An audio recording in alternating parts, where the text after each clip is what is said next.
Olá a todos, né? Gostaria de dar início aqui à nossa aula 4, né, do curso de Sistemas Programáveis e Microprocessadores, né, dando continuidade aí ao assunto de CPU, Unidade Central de Processamento, né, a última aula aqui sobre a estrutura essencial e estrutura básica. Né? Vamos procurar limitar o vídeo aqui mais ou menos em torno de uns 20 minutos, se for necessário a gente dá continuidade no segundo vídeo aí do tópico, né? Normalmente esse é um tópico que abordaria uma aula completa aí presencial, né, dentro de uma sala de aula, né? Vamos lembrar que a gente está trabalhando aqui, né, com a unidade central de processamento e que na aula 3, na aula anterior, a gente estudou os 3 elementos aqui que compõem a unidade central de processamento, o decodificador de instruções que recebe o código, executa esse código, né, um código, lembrando que é um código de operação, né, aquela estrutura binária, né,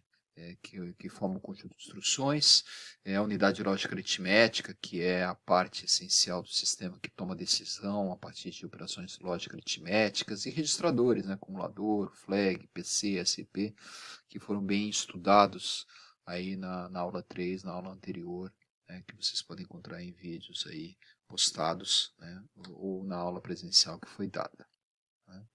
Eu gostaria de complementar essa estrutura para a gente partir aí para fechar uma arquitetura do sistema programável essencial e já começar a trabalhar com o microcontrolador na sequência. Nosso objetivo não é trabalhar com o microprocessador, né? Os microprocessadores são muito importantes, formam aí a base dos desktops, laptops, servidores, né? Mas hoje em dia, com o desenvolvimento da tecnologia, né, o microcontrolador praticamente hoje atende todas as demandas básicas, com uma vantagem enorme de estar com tudo integrado dentro dele, né? Não só CPU, mas memória de programa, memória de dados, memória volátil, não volátil e os periféricos básicos embarcados no único chip. Né? No laboratório a gente está trabalhando com duas estruturas, 8051 e a estrutura AVR, o Atmega, né, que compõem basicamente o Arduino. A gente vai trabalhar aqui nessa aula com 3 estruturas, né, que complementam, né? Se você pegar lá desde o primeiro processador, o 4004, né, até chegar aí os processadores Pentium atuais, todos eles têm uma necessidade de uma estrutura mínima para funcionar, né, obviamente além da própria alimentação. Todos eles precisam de um sistema de inicialização, que é um sistema que a gente chama de reset, que vai fazer, né, o processador buscar a primeira instrução na memória. Para isso ele carrega o PC, o contador de programa, com essa primeira posição. Então o reset é fundamental nisso. O sistema de temporização, sincronização, também chamado de sistema de clock, formado normalmente através de um cristal. E o sistema de interrupção, né, são sinais que vêm do periférico que param o programa para o periférico poder ser atendido. Né. Aqui nesse rascunho que eu fiz aqui, que seria o rascunho que eu faria num quadro, né, numa aula presencial, né, coloquei aqui a estrutura novamente da CPU, com decodificador, ULA, flag, né, destaco o flag Z, o flag carry, acumulador, registradores, destaco o PC e o SP, né, as memórias ROM e RAM, volátil e não volátil, tá, e os periféricos entradas e saídas. Seria legal, né, vocês, né, manuscrito, quem gosta de colocar as coisas em notação, de procurar fazer isso, né, em avaliação escalar eu vou cobrar, né, essas estruturas aqui, né, para vocês terem ciência, né, das 3 estruturas que nós estamos estudando aqui, né, CPU, memória e periférico, com os barramentos, que eu também representei aqui, ó, barramento de dado, barramento de endereço e o barramento de controle que você tem aí, os diversos sinais que eu coloco aqui, ó. Tá? Vindo tudo do sistema de controle e temporização. Ó. Estou representando um reset aqui, que a gente vai estudar agora. Que vai para um sistema de watchdog, né, sistema de controle de reset. O oscilador, né, que é ligado ou num cristal ou no sistema de RC. E um sistema de interrupção, que vem lá do periférico, são sinais que entram no sistema e param o sistema, são chamadas rotinas para tratamento desses periféricos que estão, né, eu puxei aqui para não ficar muito, mas isso aqui seria obviamente vindo lá pelo barramento de controle, que eu acabei não representando aqui para não poluir muito o desenho. Né? Vamos agora estudar né, essas três estruturas de uma forma muito rápida para a gente complementar e depois de poder simplificar isso, primeiro no 8085, é a próxima aula, aula 5, né, e depois de um microcontrolador. Né, a gente vai trabalhar com 2 microcontroladores, 8051, e vamos trabalhar com o AVR, né, o Atmega, né, da família lá da placa do Arduino, né, do sistema Arduino, placa Uno, placa Mega, etc. Falar agora do reset.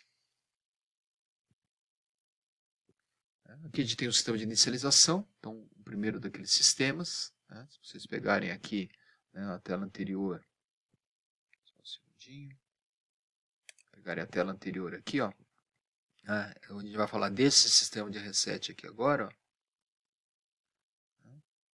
Então o reset ele normalmente ele é manual e automático, ele pode ser manual ou automático. O sistema manual ele é composto de um RC, serve. Ele pode ser ativo em nível alto ou pode ser ativo em nível baixo. Né? Nível alto e nível baixo. Né? Um nível baixo você tem a chave voltada para a Terra. O nível alto você tem a chave voltada para VCC. Essa chave é o reset manual dele, né? É aquele botão que a gente tem em qualquer sistema para inicializar o sistema. Você tem aqui, né, o reset ativo em nível baixo. Né? Observe a curva de carga de capacitor. E o reset ativo em nível baixo, a curva de descarga de capacitor. Observe que as duas curvas, então, elas são complementares. Né? Então, na curva de carga de capacitor, né, você tem o capacitor sendo carregado pelo resistor. Né? Aqui a gente tem a forma clássica, né, da curva de carga de capacitor. Ou você pode ter o reset ativo em nível alto. Né? Ele é o contrário. Né? Normalmente, né, o nível está zerado. Né? E aí, quando é acionado o reset, né, ele descarrega esse capacitor, jogando ele para VCC, e aí você tem a curva de descarga de capacitor. Ele vai trabalhar muito mais com a curva de carga de capacitor. Por quê? Porque o AVR, que é o nosso microcontrolador padrão, trabalha com essa curva. Mas se a gente for, a gente vai ter alguns sistemas mínimos com, né, a curva de descarga, a gente vai ter, né, esse exemplo aqui também, né, de descarga, que é o caso do 8051. Aqui a gente tem um exemplo, deixa eu pegar a próxima tela aqui. A gente tem um exemplo aqui né, de um sistema de reset composto de um resistor e um capacitor. Né? A fórmula é aquela fórmula de carga de capacitor. Um exercício típico que você tem aí, de vez em quando esses exercícios caem nos exames aí de final de curso. Né? Eu não costumo pedir muito isso em avaliação, não, porque, né, normalmente esses sistemas aí você tem valores já pré-determinados no manual, então você tem aqui, né, o resistor e o capacitor aqui, né, sendo acionado aqui pelo que compõe o sistema de reset. Mas eu coloquei de qualquer maneira uma fórmula, propus um exercício aqui, né, onde lá um determinado CPU, né, fala que a tensão de reset é uma tensão que o reset detectado a partir de 2/3 de VCC. Né? Então esse nível é um nível típico, né? É um nível de corte. Se pegar aí a figura anterior, né, que seria esse nível aqui, ó, de 2/3 de VCC, que ele considera, né, a partir do momento de reset. Né? Estou considerando aqui um resistor de 100K para a gente poder calcular, né, um capacitor. Né, um capacitor a partir da fórmula. Qual que seria um capacitor mínimo que você teria, né, atendendo essas condições? Outra informação importante é o número de clocks que você tem para formar o sistema de reset. Então, a gente está trabalhando aqui com 100 clocks, né, um número bastante típico. O clock, obviamente, vai depender da frequência, né, da frequência do sistema. Né? Então, você precisa ter o valor, né, também do clock para saber, para determinar isso. Né? Por exemplo, aqui nesse caso aqui, a gente está considerando, né, que você está trabalhando com clock aqui, né, de 100 kHz. Né? Então,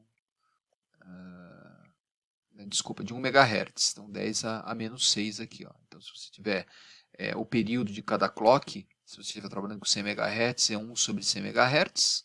Então, você vai colocar aqui, se eu estou trabalhando com 100 clocks desse, eu vou ter 100 vezes o período de cada clock. Estou trabalhando aqui com a frequência de 100 MHz aqui, ó, no sistema. Então, por isso 100 vezes 10 a menos 6. Se a gente fizer essa conta aqui, vai dar 10 a menos 6 aqui no sistema. Se eu colocar isso na fórmula, 2/3 de VCC, que é a tensão de reset. O VCC, observe que o valor de VCC não é importante, porque nos dois lados ele corta. E aí você tem 1 menos Euler menos T, o nosso T 10 a menos 6, sobre RC.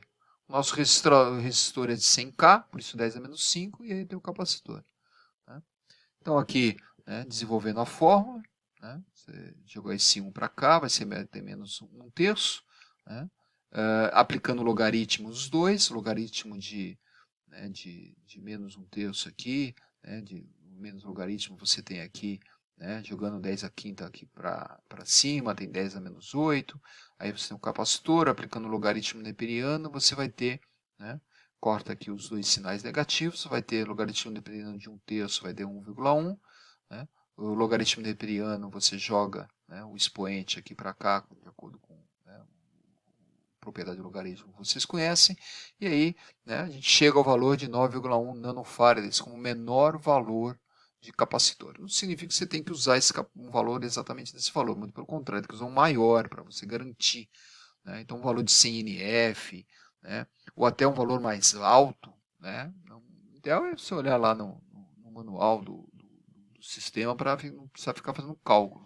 Mas você pode considerar aí que se você tiver um resistor de 100K e um capacitor de 1 micro, 100 NF, 1 micro, 10 micro, você vai ter um sistema de reset aí, porque aqui esse valor de 9,1 que a gente chegou é o valor mínimo, o valor mínimo do capacitor para você poder ter uma curva. É claro que você não vai ficar chegando a esse limite.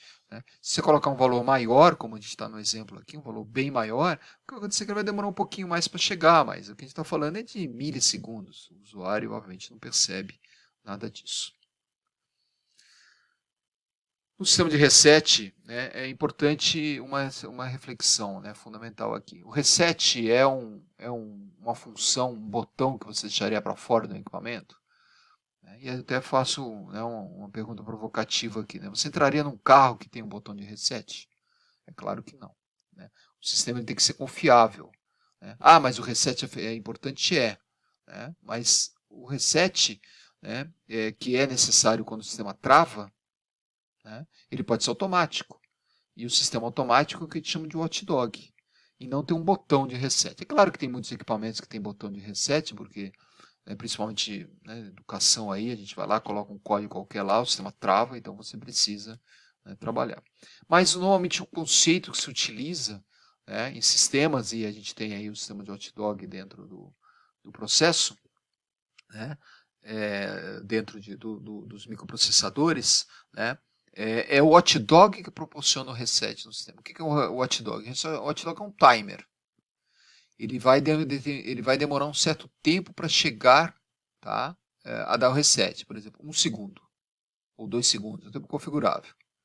Se o computador tiver uma instrução dentro do computador que não zerar esse watchdog, ele vai se zerar. Por que ele não zeraria? Porque ele travou. Porque qualquer programa que rode normalmente com o watchdog ativado vai ter que ficar mandando comandos sequenciais para o sistema. Então ele fica lá mandando toda hora um reset. Mas o computador travou. Porque teve um surto, teve um raio, sei lá o que, mal olhado, alguma coisa do gênero. Travou. Travando, o watchdog vai lá e destrava o sistema. Então observe que isso dispensa o fato de ter um botão externo, que é muito perigoso, porque conhece o usuário. O usuário vai lá e vê um botão, sai apertando. Então o watchdog é um sistema fundamental que dá muita confiabilidade no sistema. Um sistema complementar aí, para encerrar essa questão do reset, é o sistema de burnout e o sistema de power on reset. São dois sistemas de reset também, só que o burnout está ligado a a uma instabilidade, né? Ele fica monitorando a tensão da fonte de alimentação. Se a tensão da fonte de alimentação cai abaixo do nível, ele reseta o sistema. Isso é muito importante se você tem uma fonte de alimentação ou não tem um sistema com no break. Se tem uma oscilação de energia, você não pode deixar essa oscilação de energia atrapalhar o processador. Então, o burnout ele tem essa função de resetar o sistema. Então, ele fica monitorando a tensão da fonte de alimentação. E o Power On Reset ele é parecido, só que o Power On Reset no início. Ele só libera o processador depois que a fonte de alimentação tem uma determinada estabilização. Demora lá alguns milissegundos ou alguns segundos, e aí depois ele libera o sistema. Então, pode observar que aqui tem o sistema do Atmega. Ó. Dentro do Atmega você tem o sistema de Hot Dog, o sistema de Power On Reset e o sistema de Burnout. São os três sistemas, o Reset, Burnout, Hot Dog e Power On Reset, que são fundamentais para manter a estabilização de um sistema. Aí, tá? Bom, eu acho que na parte de reset, deixa eu ver se tem mais alguma coisa. Não, a gente já parte aqui para o segundo sistema, que é o sistema de temporização, que é o sistema de clock. A gente sabe que todo o nosso sistema é síncrono. Um elemento fundamental aqui, um flip-flop fundamental que a gente trabalha dentro desse sistema são o JK que trabalha com clock. O JK forma registrador de deslocamento, forma contadores, então o sistema ele precisa de ter tudo isso. Então aqui eu fiz uma representação de um sistema de clock, claro que vai num oscilador. O oscilador sempre tem um fator de divisão N. O clock ele pode ser controlado por um cristal ou por um RC. Lembrando que o cristal é mais estável, mas é mais caro. Em um dispositivo mecânico, o RC ele é mais confiável no aspecto de não falhar, mas ele é menos preciso e ele varia com temperatura. Mas, de qualquer maneira, ou o cristal ou o RC, você vai ter uma frequência de saída do clock. Então, se lembrarem lá dos sistemas de oscilação, nos circuitos osciladores, lá dos circuitos de sistemas digitais, você vai lembrar do 555, por exemplo, que é um oscilador clássico aí que a gente tem. O que a gente tem aqui nada mais é do que um 555 com fator de divisão programável, esse fator N. Lembrando que a frequência do clock do oscilador é a frequência do cristal dividido por esse fator N. Se o fator E for N1, a frequência de saída é igual à frequência de entrada. Se for maior que 1, ela é menor. Se for maior que 1, se for maior que 1, ela é menor. E se for menor que 1, ela é maior a frequência de saída. Ele multiplica, um tipo de um multiplicador. Isso é comum às vezes no computador. Você dá um overclock no sistema para aumentar a velocidade dele. Então aqui a gente tem um sistema típico, de ligação de cristal, capacitores aqui para você dar uma estabilidade, e aqui uma figura clássica de um cristal. E aqui é um sistema de cristal ligado no Atmega 328 da placa Uno. Observe lá que ele entra em dois pinos do processador e são dois pinos que dão acesso ao oscilador interno. E aqui eu peguei o oscilador interno do sistema de clock do Atmega, que está lá no manual. Observe então que ele pode ter um sistema de clock vindo de um RC interno, que atua aqui no sistema, pode vir no externo, pode ter uma temporização externa. Então, tudo isso para gerar um clock interno do sistema do Atmega. Então, lá no manual do Atmega, a gente vai estudar o Atmega mais para frente, a gente vai ver um pouco mais de detalhe todo esse sistema. E para encerrar aqui esse tópico de temporização, a gente tem aqui o conceito de ciclo de instrução e ciclo de máquina. Ciclo de instrução é o número de clocks necessários para uma instrução, ser executada. Então isso é um valor dado pela tabela de instruções, pelo hardware do sistema.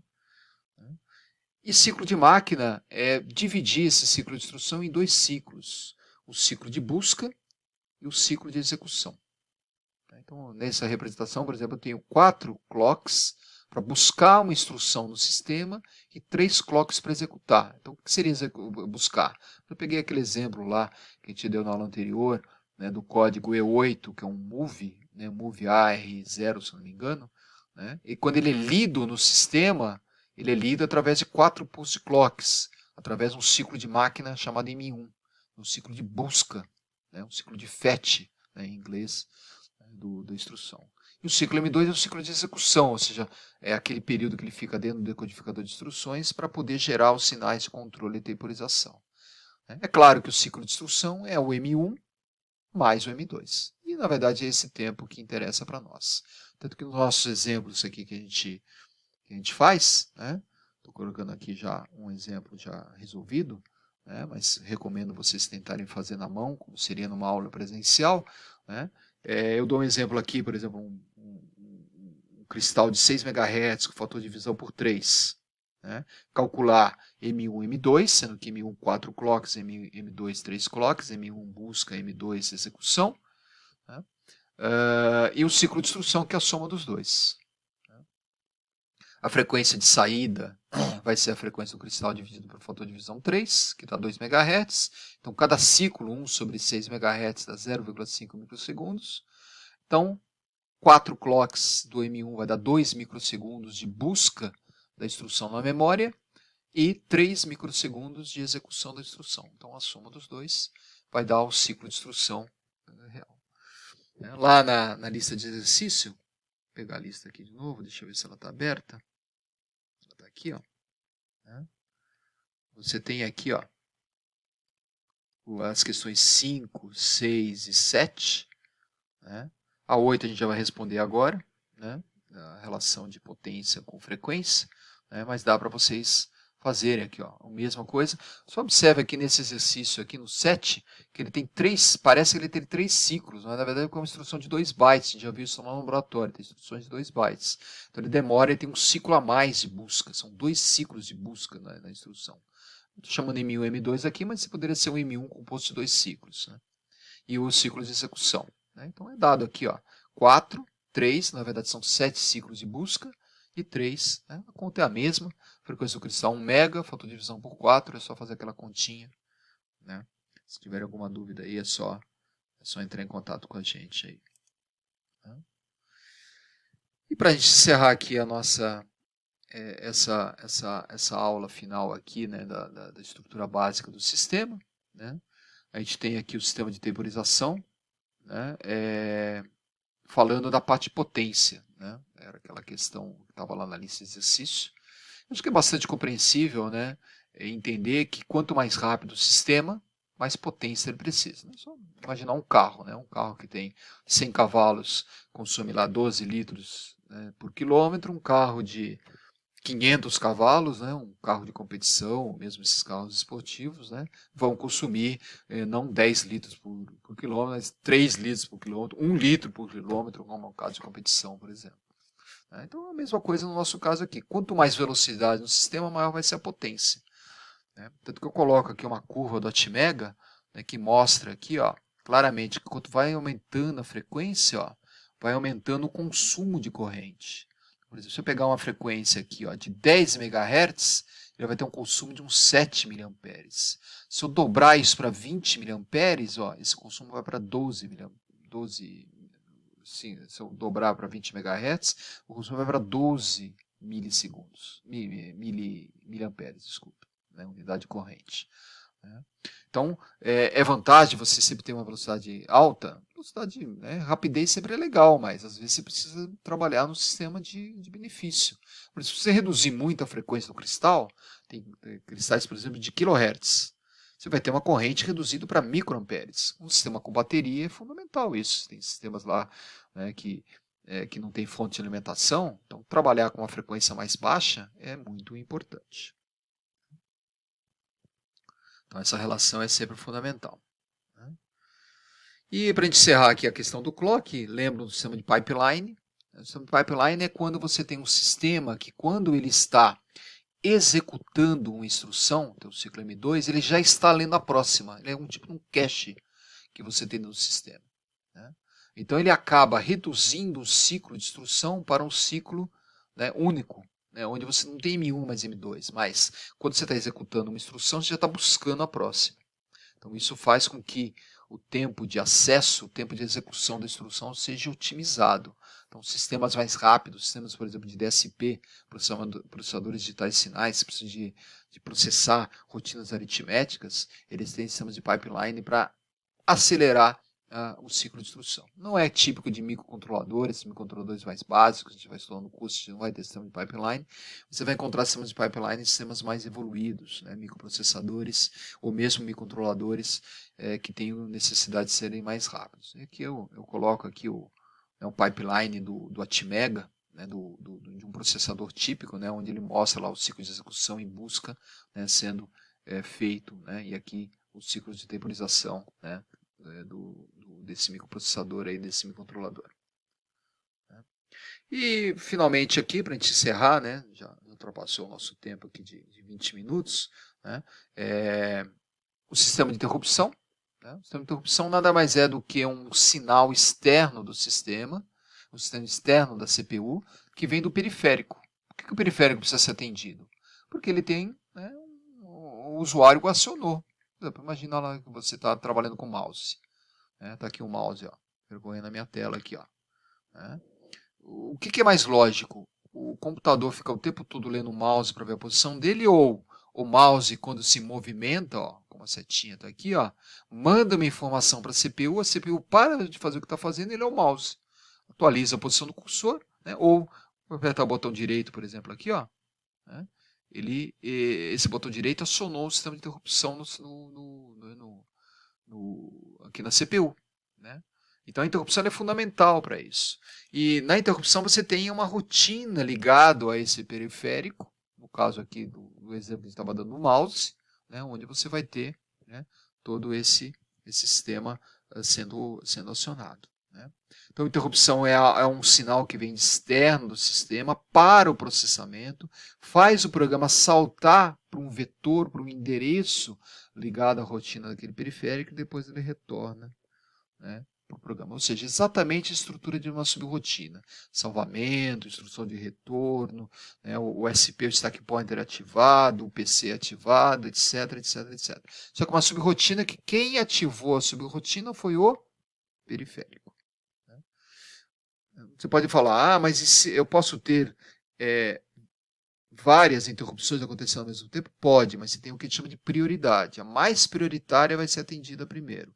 As outras vão ficar guardando e vão ser atendidas na medida que houver a mais prioritária estiver sendo finalizada. Né? Então aqui uma representação aqui, né, típica aqui é um processador da Microchip, aqui, o 18F2560, 2550, né, que você tem uma interrupção, ele vai lá, executa, né, através, né, do vetor de interrupção esse endereço inicial, e lá no final você tem a instrução RET que volta ao programa principal. Né? Então observe que você dá uma paradinha no programa e volta. Vou lembrar que as interrupções têm que ser ativadas no sistema. Elas têm que ser habilitadas no sistema. Né? Porque às vezes uma rotina importante, por exemplo, não pode ser parada por um periférico. Né? Então, nesses casos, essas rotinas importantes desabilitam as interrupções, né, para que um sinal externo não interrompa. Esse sinal não vai ser perdido, porque essa interrupção fica pendente. Quando a interrupção for novamente ativa, ela é automaticamente atendida.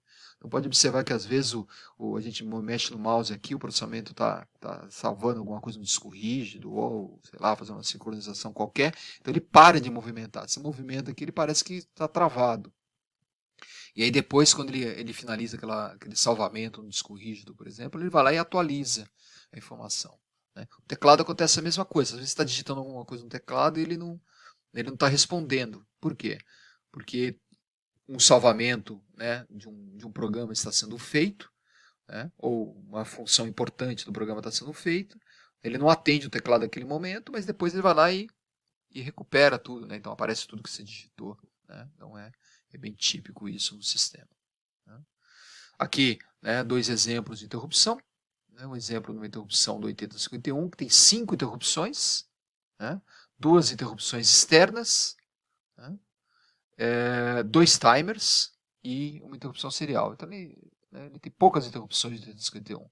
Né? Observe que todas elas têm um vetor, ó, tem um endereço inicial que lá no programa vai ter que ser reservado para cada uma dessas interrupções. Lá no laboratório a gente vai trabalhar bem com esse conceito em cima de um AVR. Ó. O AVR já tem 26 interrupções. Tem duas interrupções externas, tem interrupção de timer, interrupção de AD. Então, quanto mais periférico você tem o microcontrolador, mais interrupções. Observe que tem lá os programas, os vetores, né, de cada um deles, né, que obviamente não são coincidentes. Então, com isso a gente encerra aqui esse sistema básico, e com isso também é possível você concluir, né, a segunda lista, né, de exercício, né? Serve lá para pedir para explicar o conceito de pipeline, aqui um pequeno exercício para você testar, né, aquela questão do logaritmo, lá, calcular o capacitor mínimo, né? Explicar o watchdog, né, power on reset, né, e o conceito de interrupção que a gente acabou, né, com a função, né, quem gera interrupção, periférico, o que é um vetor de interrupção, endereço de inicialização dele, né, quais são os vetores, né, do 8051 anti-mega, é só pegar aquela tabelinha que a gente acabou lá e copiar lá no seu trabalho, né, ou é até legal fazer manuscrito para você gravar mais. E para encerrar aqui, né, uma questão do simulador do ENAD aqui, o simulado aqui do Mackenzie que nós tivemos, né, onde eu peço para calcular um RC, né, baseado aqui, né, nas informações, então muito parecido com aqueles exercícios de cima lá, né? Então eu peço para você qual é o valor mínimo do resistor, né, e dou algumas alternativas, dá um bom... E dado como no ENAD aqui, né, você não tem calculadora, eu dou o logaritmo que você precisa aqui, o logaritmo de meio, para você poder fazer o cálculo e escolher aqui a alternativa correta para você poder praticar, né? Um tipo de exercício mais teórico, mas a gente normalmente não tem essa demanda, essa necessidade num projeto real que você vai lá e coloca os valores padrões aí. Bom, na próxima aula, aula 5, a gente já vai fazer um estudo de caso desse sistema com o 8085 para a gente poder ilustrar isso e dar continuidade ao nosso curso, né? Agradeço a atenção aí, havendo dúvida, entre em contato com a gente aí. Até mais.